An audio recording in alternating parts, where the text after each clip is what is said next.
vatandan kelgan uchurlar. Sharq Turkistonda ko'plagan Uyg'ur kadrlarga Xitoy ballarining beqib olish seliqi tushgan. 2021-yili 8-oyning 27 kuni Uyg'ur axborot markaziga kelgan uchurda bildirilishicha, Sharq Turkistondagi ba'zi Uyg'ur kadrlar hukumatning o'rinlashtirishi bo'yicha Xitoy ballarini beqib olishi kerak ekan. Uyg'ur kadrlardan ayol har ikkilisi partiya a'zosi bo'lsa, hamda ikkisidan biri amaldor bo'lsa, yetim Xitoy ballarini beqib olish shartiga to'g'ri keladi ekan. Texi yaqindala yetim qolgan Uyg'ur ballarini millat ayrimay hukumat kadrlariga beqib olishga berib o'tilganligi haqida uchur tarqalgan edi. Xitoy Sharqiy Turkistonda 4,5 million nüfusning ko'payishini cheklamoqchi. Amerika haftalik xabarlar to'rining 25 avgustdagi xabardan ma'lum bo'lishicha, Xitoy Kommunistik partiyasi kelgusi 20 yilda Sharqiy Turkistondagi Uyg'urlarni asos qilgan 4,500,000 nüfusning tug'ilishining oldini olalaydi ekan. Germaniya tadqiqotchisi Adrian Zenizning bildirishicha, Xitoy hukumati yaqinqi yillardan beri Sharqiy Turkistondagi milliy nüfus qurilmasini a'lolashtirish, diniy oshqunlikni yo'qotish qatorliq turlik nomlar bilan Uyg'ur va Turkiy millatlarni assimilyatsiya qilishni davom qilayotgan bo'lib, Sharqiy Turkistonda nüfusning eshishi ko'rinarli tovanlagan. Sharqiy Turkistonning janubidagi rayonlarda bo'lsa, nüfusning eshish sur'ati nolga tushib qolgan. Zeniz efendimning tadqiqoti Xitoy hukumati oshkorlagan hujjatlarni asos qilgan bo'lib, Xitoy majburiy tug'utdan cheklash, boshqa yurtga surgun qilish qatorliq razil vositalar orqali nüfusning eshishini qattiq kontrol qilgan. Adrian Zenizning statistikasiga asoslanganda, Xitoy Kommunistik partiyasining rayonda yurgizgan razil siyosati 2040-yilga qadar taxminan 4,500,000 nüfusning kemiyishini keltirib chiqardi ekan. Amerika Huawei'ga mikro o'zak setishni tasdiqladi. New York Pochta gazetining 26 avgustdagi xabarda deyilishicha, chorshanba kuni Biden hukumati qora tizimlikdagi Xitoy telegraf shirkati Huawei'ga mikro o'zak setish ijozatnomasini tasdiqlagan. Sobiq prezident Donald Trump mezgilida Huawei'ga cheklama qo'yilgan va bu cheklamalar hozirgacha saqlanib kelgan.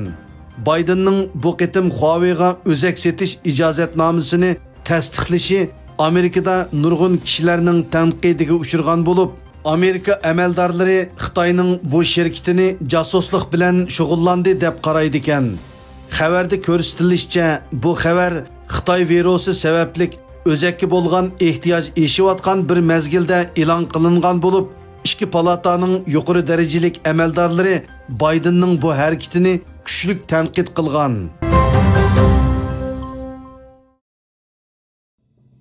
Marrakesh soti İdris Hasanni o'tkazib berish yig'inini kechiktirdi. Yeni Arab xabarlar to'rining 26 avgustdagi xabardan ma'lum bo'lishicha, Marrakesh soti payshanba kuni Xitoy tarafdan terrorlik bilan ayblanib, Marrakeshda tutib qilingan musulmon İdris Hasanni Xitoyga o'tkazib berish qarorini kechiktirgan. İdris Hasan bexatar davlatga berish maqsadida Türkiye'den Marrakeshga uçkan safarida 19 iyul Xitoy hukumatining talab qilishi bilan Casablanca aerodromida tutqun qilingan va 2017-yili Xitoyda yuz bergan terrorlik bilan chetishlik deb ayblangan. Xalqaro kechirim tashkiloti oldingi oyda İdris Hasan majburiy Xitoyga qaytarilsa, uning hayoti xavfga uchraydiganligini ilgari surgan bo'lib, navbatda Marrakesh soti Xitoyning talabi bo'yicha uni Xitoyga qaytarish qarorini kechiktirgan.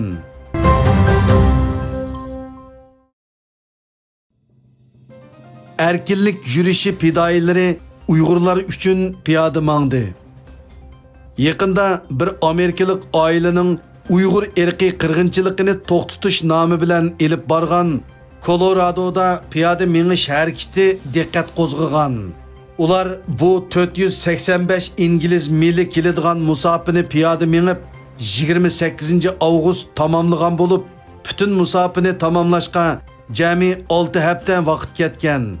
Harakat jarayonida ular kishilarga Sharqiy Turkistondagi Uyg'urlar uchrayotgan kishilik huquq dafsandichilik va irqiy qirg'inchilikni anglatgan. Ularning bu harakati ko'plagan kishilarning olqishiga erishgan bo'lib, Zimiston qish to'ri bu haqda maxsus maqola e'lon qilgan. Sarxillar ma'rifi harakatda 2021-yili yozliq ta'tillik maktab programmasining xulosa yig'ini tunugun tushdan keyin o'quv Uyg'ur bilik yurti faoliyat zalida g'albilik oxirlashdi. Sarxillar ma'rifining eng dastlabki o'qitish loyihasi 2020-yili yozda fizik fanlari doktori Mahmudjon Letib tarafidan o'tirg'i qo'yilgandan keyin Uyg'ur Project fondining va Uyg'ur jamiyatidagi bir qism ziyolilarning kuchli qo'llashiga erishgan va shu yili oktyabr oyida Turkiya miqyosida bir necha qitimliq yeziqcha va yuzturani imtihonlar orqali eng dastlabki imtihonga tizimlatgan 100 ga yaqin o'quvchidan adil tanlashlar natijasida tunji turkumda jami 16 nafar o'quvchi tanlab olinib 2021-yili 1-yanvardan boshlab internet orqali rasmiy o'qitishni boshlagan. Egallanishicha, Sarxillar ma'rifi Turkiyani asos qilgan holda talantliq va belgilik yoshirin kuchi bo'lgan Uyg'ur o'quvchilarni dunyoviy dangliq universitetlarga nuqtaliq tarbiyalash, o'z ona tili va madaniyatini unutmagan, millatiga xizmat qila oladigan yangi bir avlod sarxillarni yetishtirib chiqish maqsadida qurilgan bo'lib, qabul qilingan o'quvchilar bu xil universitetlarga kirish uchun shart bo'lgan ingliz tili va boshqa fanlar bo'yicha alayida tarbiyalanadi ekan. Har qaysi sohalardagi Uyg'ur sarxillari taklif qilinib, o'quvchilarning dangliq maktablarga qabul qilinishining oldingi sharti bo'lgan ijtimoiy faoliyat natijalarini qo'lga keltirishiga, shundaqla turli iltimos tayyorliklari va rasmiyatlarga yetakchilik qilinadi ekan. Buning bilan birlikda o'quvchilarga yana Uyg'ur til adabiyoti va Uyg'ur tarixi darsligi zarur darsliklar qatorida o'tiladi ekan.